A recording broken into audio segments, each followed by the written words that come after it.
Baiklah, selamat sore. Selamat datang di pertemuan ke-6. Kita akan membahas kontrol sistem informasi untuk keandalan sebuah sistem.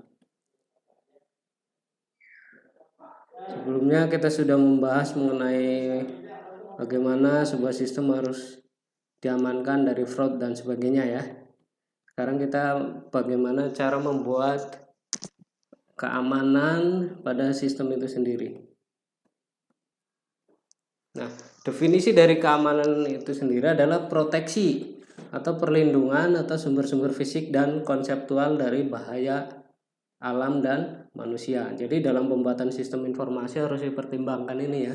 Kalau misalnya ada kerusakan yang ditimbulkan oleh alam, kemudian oleh manusia, sehingga perlu proteksi terhadap sistem informasi tersebut. Nah, tujuannya adalah untuk menjaga kerahasiaan, confidentiality, kemudian ketersediaan, availability, dan integritas dari sistem itu sendiri. Nah, keamanan sebuah sistem ini mengacu pada perlindungan terhadap semua sumber daya informasi. Nah, jika sistem informasi ingin selalu menjaga keamanan, isinya harus memiliki 3 properti. Yang pertama adalah integritas, audibilitas, dan berdaya kontrol.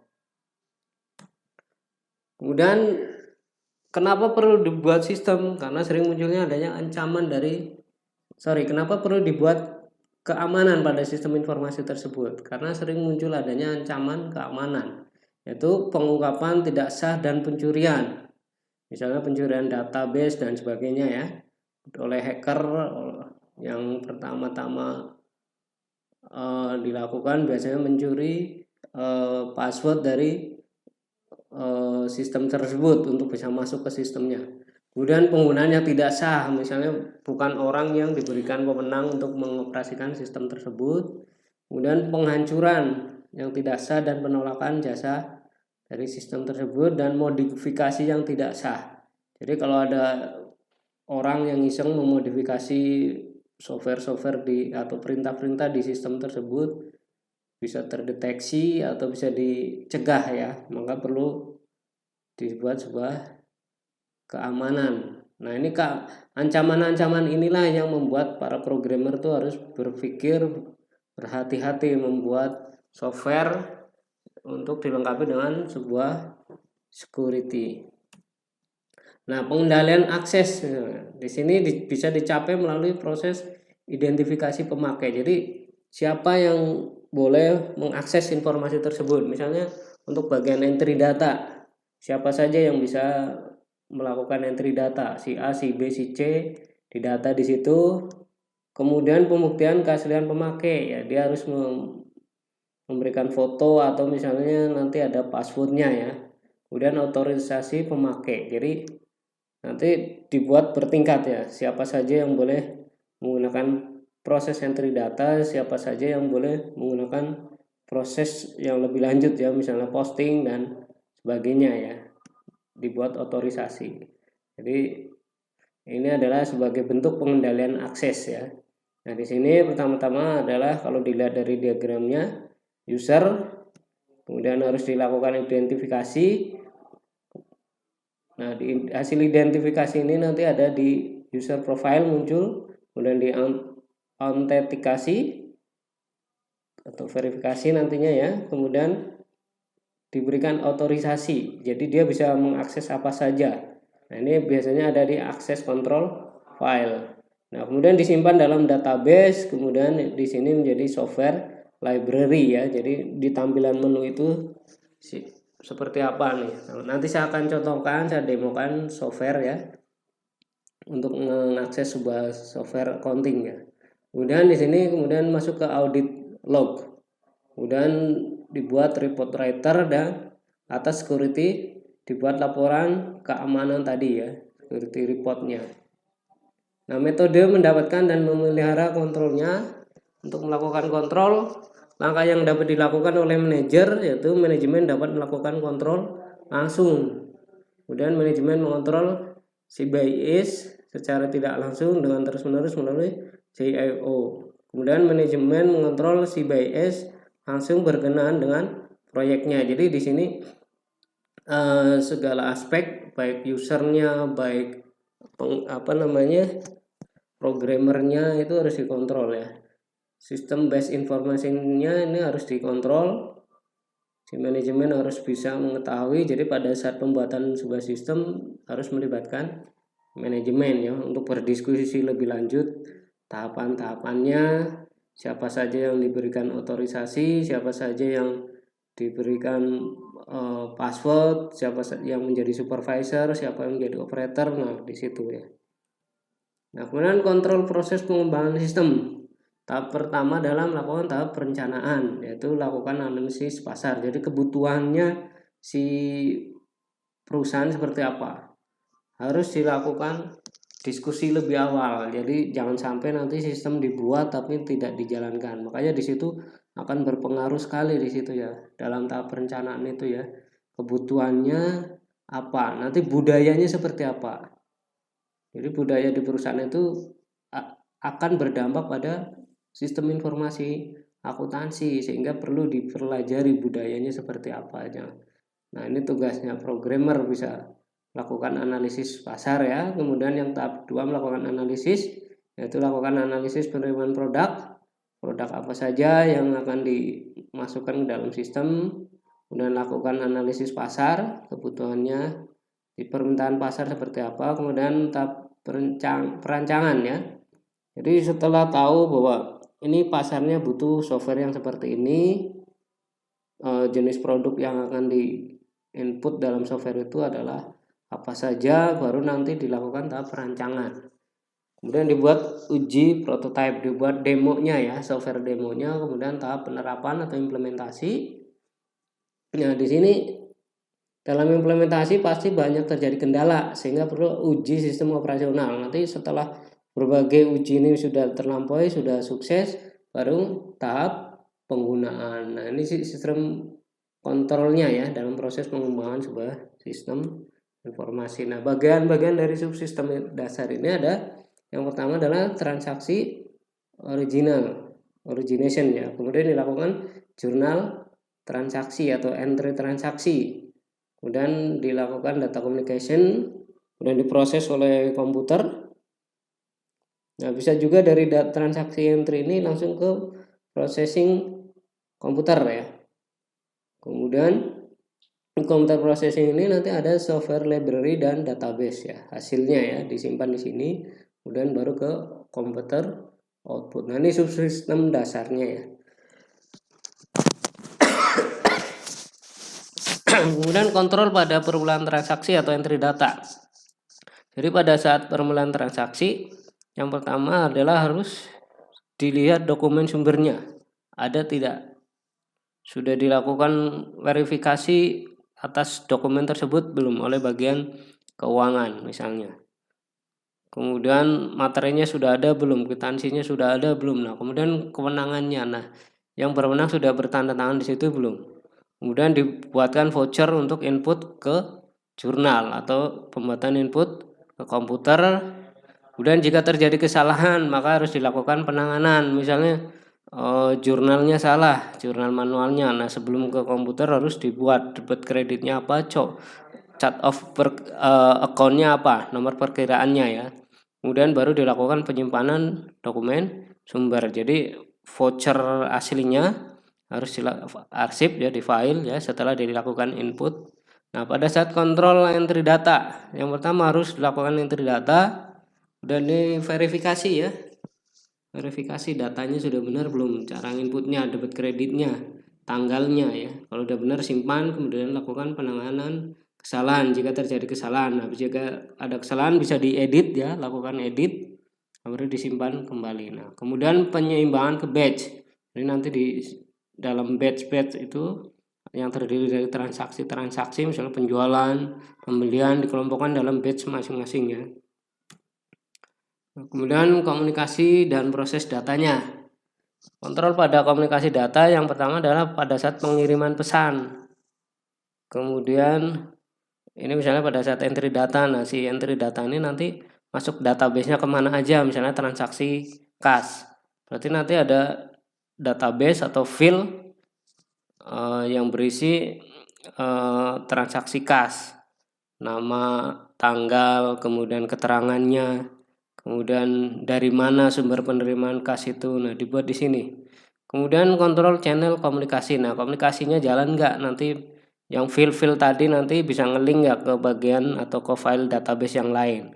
Kemudian kontrol penerimaan pesan. Nah, setelah dilakukan komunikasi, apakah pesan itu nyampe, terrecord di situ ya programnya, hasil inputan tadi. Kalau ada kesalahan pasti dia tidak mau tersimpan, atau di sini berarti ada kegagalan kontrol penerimaan pesan. Nah, kemudian pada pemrosesan komputer, kontrolnya yaitu pada saat penanganan data. Nah, data yang dimaksudkan tadi database-nya sudah benar belum, file-filenya sudah benar belum, terdiri dari apa saja.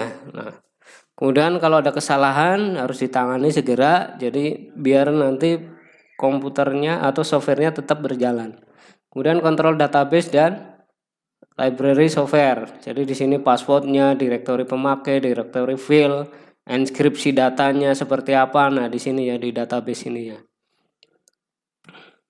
Nah, kemudian pada outputnya, kontrolnya adalah penyeimbangan operasi komputer. Jadi operasi yang digunakan apa? Kemudian distribusi, pembagiannya siapa saja yang bisa menggunakan. Kemudian penyeimbangan departemen pemakai, yaitu ya, departemen pemakai itu ya, misalnya software ini dipakai oleh siapa saja, keuangan, kemudian bagian personalia dan sebagainya ya. Dan jika dia terjadi kesalahan pasti harus dilakukan penanganan. Nah, pada saat sudah benar datanya, dia harus melakukan penyimpanan atau recording. Nah, kita perlu melakukan antisipasi, perlu direncanakan. Jadi pada saat operasi komputer yang aman tidak dapat dicapai dalam waktu singkat, perlu adanya perencanaan rencana, misalnya atas disaster planning tadi, atau perencanaan berjaga-jaga, contingency planning. Nah, rencana darurat. Jadi rencana ini ada 3 ya. Untuk berjaga-jaga tadi, pertama jika terjadi darurat, kita buat rencana darurat. Nah, kita plannya apa?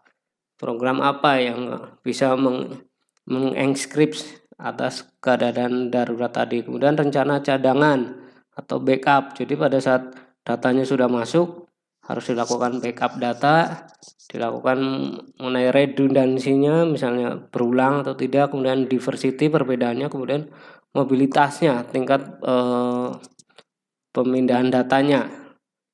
Kemudian untuk yang ketiga adalah rencana catatan vital. Jadi pada saat rencana tadi sudah dilakukan, kita perlu melakukan ini ya, electronic vaulting, kemudian remote journaling, kemudian database shadowing. Nah, ini pada saat entry data misalnya, ini bisa dilakukan oleh si operator ya. Nah, si operator ini kan sudah dikasih otorisasi, udah dikasih user ID, dikasih password. Nah, tapi si supervisor juga harus bisa mengendalikan itu.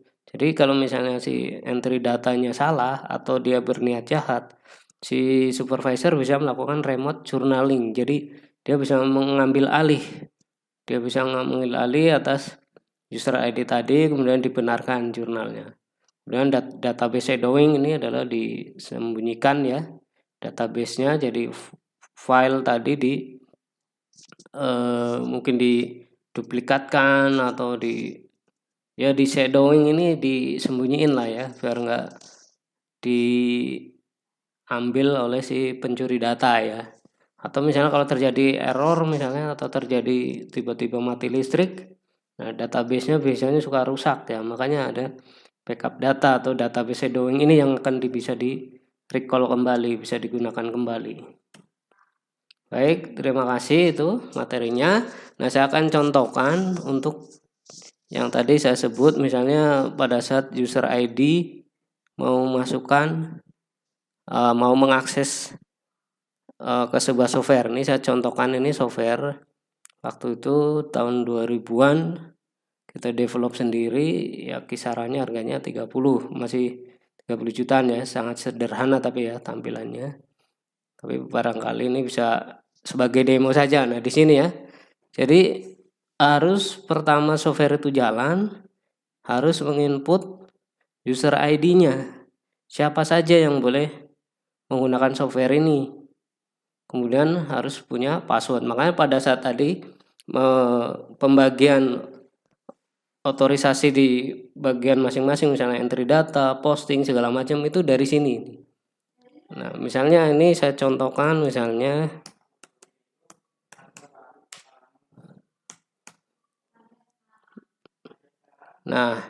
ini saya udah bisa masuk ke software. Nah, di sini kita harus memasukkan branch-nya. Brand-nya misalnya ini ya. Nah, kebetulan ini hanya satu ya. Cabang ini contoh nih ya, PT Sri Kandi Prima Karya ya.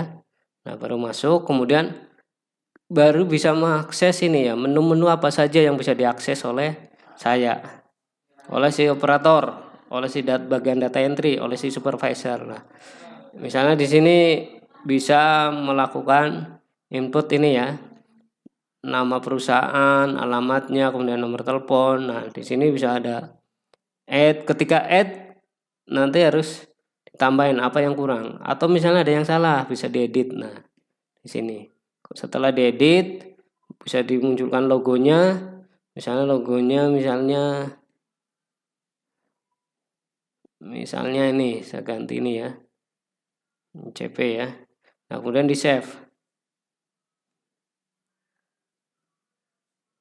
Nah, ini udah masuk.